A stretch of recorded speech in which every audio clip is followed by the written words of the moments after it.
দেখুন, বিজেপির সাংগঠনিক নির্বাচন সামনে আসতেই জেলায় জেলায় বিজেপির গোষ্ঠী কোন্দল প্রকাশ্যে চলে আসছে। আমরা প্রায় প্রতিদিনই সেই খবর দেখাচ্ছি আপনাদের। এবার একেবারে খাস কলকাতায়, দক্ষিণ কলকাতা জেলা বিজেপিতে কাজিয়া। জেলা সভাপতি, সাধারণ সম্পাদকের নামে পোস্টার পড়েছে। দেখুন, এই সেই পোস্টার। টাকা, গাড়ি, মোবাইল দিন, দক্ষিণ কলকাতায় পদ নিন। অর্থাৎ টাকা, গাড়ি, মোবাইলের বিনিময়ে নাকি দক্ষিণ কলকাতায় পদ দেওয়া হচ্ছে, এই অভিযোগ উঠছে। অনুপম ভট্টাচার্য এবং জিতেন্দ্র সিং এর ছবি দিয়ে এই পোস্টার পড়েছে। রৌনক আমাদের সব প্রতিনিধি রয়েছেন এই মুহূর্তে, সরাসরি যাবো রৌনকের সঙ্গে কথা বলবো। রৌনক, কারা এই পোস্টার দিল? এর কি কোনো তদন্ত হলো? মানে বিজেপির অন্তর্তদন্তে কি উঠে আসছে? দেখে একেবারে এই যে পোস্টার করেছে, যাকে কিনা শোরগোল, বিজেপির তরফ থেকে বলা হচ্ছে যে এটা শাসক দলের তরফ থেকে করা হচ্ছে। যদিও এই পোস্টারের নিচে কিন্তু লেখা রয়েছে যে দক্ষিণ কলকাতার বিজেপি কর্মীবৃন্দ। সেক্ষেত্রে আজ যখন দেখা যায় ঢাকুরিয়ার দক্ষিণ কলকাতার যে নির্বাচনী কার্যালয়, সেই কার্যালয়ের সামনে একেবারে দক্ষিণ কলকাতা জেলার সভাপতি অনুপম ভট্টাচার্য এবং সাধারণ সম্পাদক জিতেন্দ্র সিং এর ছবি দিয়ে একেবারে যে মোবাইল, গাড়ি দেওয়ার বদলে পদ নেওয়ার যে কথা, সেটা কোটেশন লিখে গোটা কার্যালয় জুড়ে এই পোস্টার ফেলা হয়েছে। শুধু তাই নয়, এই বিষয়টি কিন্তু কখন হলো, যে যখন বিজেপি কিন্তু সাংগঠনিক বৈঠক হচ্ছে এবং এই অনুপম ভট্টাচার্য দুদিন আগে আবারও কিন্তু এই দক্ষিণ কলকাতা জেলার সভাপতি হিসেবে নির্বাচিত হয়েছে। সেক্ষেত্রে বিজেপির গোষ্ঠী কোন্দল কিনা এটা একটা প্রশ্ন উঠছে। যদিও বা এই জেলা সভাপতি তা অস্বীকার করছে। তার কথায় যে তাদের নাকি ওয়ার্ডে ভালো ফল হয়েছে এবং লোকসভা নির্বাচনে তাদের ভালো ফল হয়েছে, সে কারণে শাসক দলের তরফ থেকে তাদের বিরুদ্ধে এরকম ধরনের পোস্টার ফেলা হচ্ছে। অর্থাৎ সামনে বিধানসভা নির্বাচন, যাকে কেন্দ্র করে ইতিমধ্যে বিজেপি মাঠ সাজানো শুরু করেছে। তারই মধ্যে একদিকে যেমন জেলায় জেলায় এই সভাপতির বিরুদ্ধে বা তাদের গোষ্ঠী কন্দল দেখা যাচ্ছে, সেরকমই কিন্তু তারা চিত্রে উঠে আসলো দক্ষিণ কলকাতা বিজেপি। তো একেবারে দক্ষিণ কলকাতার যে নির্বাচনী কার্যালয়, সেখানেই খোদ সভাপতি এবং সাধারণ সম্পাদকের বিরুদ্ধে যে পোস্টার, সেই পোস্টার গোটা কার্যালয় জুড়ে ফেলা হয়েছে। মিমি, 26-এর বিধানসভা ভোটের আগে যখন একেবারে পাখির চোখ বাংলা, সেই সময় দাঁড়িয়ে এই যে বিজেপির কোন্দল প্রকাশ্যে চলে আসছে জেলায় জেলায়, এটা কতটা চিন্তায় রাখছে বিজেপি নেতৃত্বকে? তাকে একেবারে একদিকে যেমন একাধিকবার উচ্চস্তরের নেতৃত্বের সঙ্গে বিজেপির যে সাংগঠনিক বৈঠক ধাপে ধাপে হচ্ছে, সেখানে যেমন জেলা সভাপতি থেকে শুরু করে রুট লেভেলে বিজেপি নজর দিচ্ছে তাদের যাতে সামনে ভোটে ভালো ফল হয় সেই বিষয়কে দেখার জন্য। কিন্তু যখনই নাম ঘোষণা হচ্ছে, তারপরই কিন্তু তাদের মধ্যে যে গোষ্ঠী কোন্দল, সেই গোষ্ঠী কোন্দল প্রকাশ্যে চলে আসছে। এই যে অনুপম ভট্টাচার্য, তিনি কিন্তু আবারও নির্বাচিত হয়েছে দক্ষিণ কলকাতার জেলা সভাপতি হিসাবে। সেক্ষেত্রে নির্বাচিত হওয়ার দুদিন পরেই এইরকম পোস্টার, এবং সেই পোস্টারের নিচে কিন্তু লেখা রয়েছে যে দক্ষিণ কলকাতার বিজেপি কর্মীবৃন্দ। অর্থাৎ কারা ফেললো এই পোস্টার? এখানেও কি তাদের গোষ্ঠী কোন্দল? এই নিয়ে একটা প্রশ্ন উঠছে। যদিও বা বিজেপির তরফ থেকে অভিযোগ করা হচ্ছে শাসক দলের দিকে, কিন্তু এই যে পোস্টার, সেই পোস্টারের নিচে কিন্তু বিজেপিরই কথা উল্লেখ রয়েছে। সেক্ষেত্রে কারা এই পোস্টার ফেললো?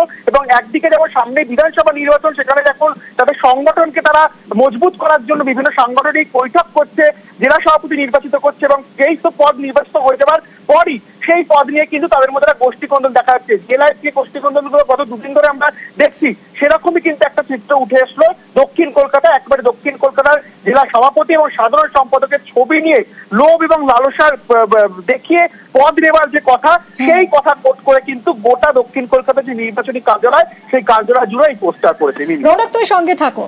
এদিকে গোষ্ঠী কোন্দলের অভিযোগ অস্বীকার করছে বিজেপি এবং তৃণমূলের উপরই দায় চাপিয়েছে তারা। দলে কোনো গোষ্ঠী কন্দল নেই। বিজেপির কোনো কর্মী, বিজেপির কর্মীরা সবাই সুসংগঠিত, সবাই পার্টিকে ভালোবাসে। এটা বিজেপির কর্মীরা করতে পারে না। এটা যদি হয়ে থাকে, আমি একদম নিশ্চিতভাবে বলতে পারি এটা তৃণমূল থেকে করা হচ্ছে। তৃণমূল বিজেপির উত্থানকে দেখে ভয় পেয়ে এটা হচ্ছে। তৃণমূল বিজেপির উত্থান দেখে ভয় পেয়ে তৃণমূলই এই কাণ্ড করছে, এরকমই অভিযোগ বিজেপির। পাল্টা অভিযোগ করছে বিজেপি। যে ঘটনা এবার ঘটেছে দক্ষিণ কলকাতায় জেলা বিজেপিতে কাজিয়া, প্রকাশ্যে জেলা সভাপতি এবং সাধারণ সম্পাদকের নামে পোস্টার পড়েছে। অনুপম ভট্টাচার্য এবং জিতেন্দ্র সিং এর ছবি দিয়ে পোস্টার, যে পোস্টার ছবিটা দেখতে পাচ্ছেন এই মুহূর্তে, সেখানে দুজন রয়েছেন, অনুপম ভট্টাচার্য এবং জিতেন্দ্র সিং। ঢাকুরিয়া জেলা নির্বাচনী কার্যালয়ের সামনে এই পোস্টার পড়েছে। সেখানে অভিযোগ করা হচ্ছে টাকা, গাড়ির বিনিময়ে নাকি পদ বিলি করা হচ্ছে। জেলা সভাপতির নাম ঘোষণার ঠিক দুদিন পরই এই পোস্টার পড়েছে। গোষ্ঠী কোন্দল মানতে নারাজ বিজেপি নেতা। আমরা বিজেপি নেতৃত্বের সঙ্গে যোগাযোগের চেষ্টা করেছিলাম, কিন্তু কেউই আমাদের সঙ্গে কথা বলেননি, কেউই ফোন তোলেননি।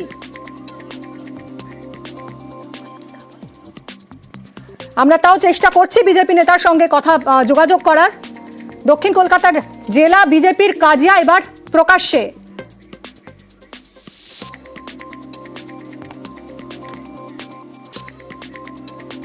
আমরা এই মুহূর্তে যোগাযোগ করেছি তৃণমূল নেতা অরূপ চক্রবর্তীর সঙ্গে। অরূপবাবু, এই যে দক্ষিণ কলকাতার যে পোস্টার পড়েছে সাধারণ সম্পাদকের নামে, যেখানে অনুপম ভট্টাচার্য, জিতেন্দ্র সিং এর ছবি রয়েছে এবং যেখানে বলা হচ্ছে টাকা গাড়ির বিনিময়ে পদ বিলি করা হয়েছে, এটা বিজেপি কিন্তু তাদের কোনো গোষ্ঠী কোন্দলের অভিযোগ মানছে না। তারা বলছে এটা তৃণমূলই করেছে, তৃণমূল থেকে করা হচ্ছে, বিজেপির উত্থান দেখে ভয় পেয়েছে তৃণমূল। না, আমি জানতে চাই যে জগন্নাথ চট্টোপাধ্যায় কি তৃণমূলের নেতা, যিনি শুভেন্দু অধিকারী ভাইকে চাকরি চোর বলেছিলেন? আমরা জানতে চাইছি সৌমিত্র খা কি তৃণমূলের নেতা, যে সভাপতিকে ট্রেনি সভাপতি বলেছে? বিজেপির জন্য একটা কথাই এখন প্রযোজ্য, আগে নিজের ঘর সামলা, পরে ভাববি বাংলা। গোটা বাংলা জুড়ে বিজেপি নিজেরা খেয়ে নিজেরা মারপিট করে 18 থেকে 12তে নেবে। এই শুভেন্দু অধিকারীর মতো নেতৃত্ব, সুকান্ত মজুমদারের মতো নেতৃত্ব যত বিজেপি মাথায় থাকবে, তত বিজেপি মাতৃসম্যায় পরিণত হবে। ওই যদুবংশ যেরকম নিজেদের মধ্যে মারপিট করে ধ্বংস হয়েছিল, এরা হচ্ছে নতুন যদুবংশ। বিজেপি এরা নিজেদের খেয়ে রাস্তায় না দিয়েছে, বাংলার মানুষের আবাসের টাকা পাচ্ছে না, এটা নিয়ে কোনো মাথা ব্যথা নেই। বাংলার মানুষের 100। অনেক ধন্যবাদ আপনাকে। 26 বিধানসভা ভোট আর তার আগে জেলায় জেলায় পদ্মে কাঁটা। কোথাও বিজেপির মণ্ডল সভাপতির নাম ঘোষণা করতে কালঘাম ছুটছে, কোথাও আবার নতুন মণ্ডল সভাপতির বিরুদ্ধে পোস্টার ক্ষোভ। বছর ঘুরলেই বিধানসভা ভোট, তার আগে কোচবিহারে মণ্ডল সভাপতি খুঁজে পেতে সমস্যায় বিজেপি। 24 লোকসভা ভোটে কোচবিহার আসনটি বিজেপির থেকে ছিনিয়ে নিয়েছে তৃণমূল। পদ্ম শিবিরের একাংশ বলছে এরপর থেকে দলীয় সংগঠনের শক্তি একেবারে তলানিতে। কোচবিহারে 2298টি বুথ, এর মধ্যে বেশিরভাগ বুথেই কমিটি গঠন করতে পারেনি বিজেপি। কোচবিহারে বিজেপির 43টি মণ্ডল, এর মধ্যে 18টি মণ্ডলের সভাপতি ঘোষণা করতে পারেনি পদ্ম শিবির। আমাদের মন্ডল সভাপতি 25 জন অলরেডি হয়ে গেছে, 18 জন বাকি আছে। এখন জেলা প্রেসিডেন্ট ঘোষণা হয়ে গেছে। এখন আমরা যতটা পারি তাড়াতাড়ি আমরা সাংগঠনিক আমাদের যে মন্ডল যেগুলো বাকি আছে সেই মন্ডলগুলো আমরা ঘোষণা করে কমিটি তৈরি করার প্রয়াস আমরা চালাবো। বাঁকুড়ার বিষ্ণুপুরে আবার বিজেপি বনাম বিজেপি। সম্প্রতি বিষ্ণুপুর সাংগঠনিক জেলার বিভিন্ন মণ্ডলের সভাপতির নাম ঘোষণা করেছে বিজেপি। এরপরে ক্ষোভ বিক্ষোভ শুরু। বিষ্ণুপুর 4 নম্বর মণ্ডলের সভাপতি শুক্লা চট্টোপাধ্যায়ের বিরুদ্ধে পোস্টার পড়ে। এবার বিষ্ণুপুর 1 নম্বর মণ্ডলের সভাপতির বিরুদ্ধে বিক্ষোভ বিজেপিরই একাংশের। এখন যিনি মণ্ডল সভাপতি তিনি তৃণমূলের সঙ্গে সেটিং করে আমাদের কর্মীদেরকে, বিষ্ণুপুর 1-এর যে কর্মীদেরকে কাউকে পাত্তা দেয় না, বা তাদের সাথে সেটিং করে আমাদের কর্মীদেরকে না ডেকে নিজের মতো করে চালায়। আমরা এই অযোগ্য মণ্ডল সভাপতিকে মানছি না। দলের এত ক্ষতি হচ্ছে, প্রতিটি বুথ আমরা হারছি, বা আগামী 26-এও আমরা কিন্তু হারবো উনি থাকে। পার্টির কিছুদিন আগে সংগঠন পর্ব অভিযান চলেছিল, সেখানে পার্টির যারা অ্যাক্টিভ কার্যকর্তা তারা ভোট দিয়ে আমাকে মণ্ডল সভাপতি নির্বাচন করেছিল। আমি কিন্তু তাদের ভোটেই নির্বাচিত হয়েছি। অতএব মানবে না বা চলবে না, হচ্ছে না, এগুলো দেখুন, এগুলো পার্টির অভ্যন্তরীণ বিষয়ে বসে কথা বলা যায়, কারণ পার্টির সবাইকে তো সমানভাবে পদ দেওয়া সম্ভব না। এই কিছু মানুষ পদের জন্য এসব নোংরামি করে। উত্তর 24 পরগনায় বিজেপির বসিরহাট সাংগঠনিক জেলা। সম্প্রতি এই সাংগঠনিক জেলার বিজেপি সভাপতি হয়েছেন সুকল্যাণ বৈদ্য। এরপরেই পোস্টার। নতুন জেলা সভাপতির বিরুদ্ধে বাদুড়িয়ায় বিজেপি পার্টি অফিসে পড়েছে পোস্টার। তাতে লেখা, আজ থেকে বিজেপি দলের কালো দিনের সূচনা। বসিরহাটে কাছাড়িপাড়ায় বিক্ষোভ দেখানো হয়। দক্ষিণ 24 পরগনার নামখানা, এখানে সাগর 5 নম্বর মণ্ডলের বিজেপি সভাপতি দিলীপ প্রধানের বিরুদ্ধে ক্ষোভ দলেরই একাংশের, তারা বিক্ষোভ দেখান। নিউজ 18 বাংলা।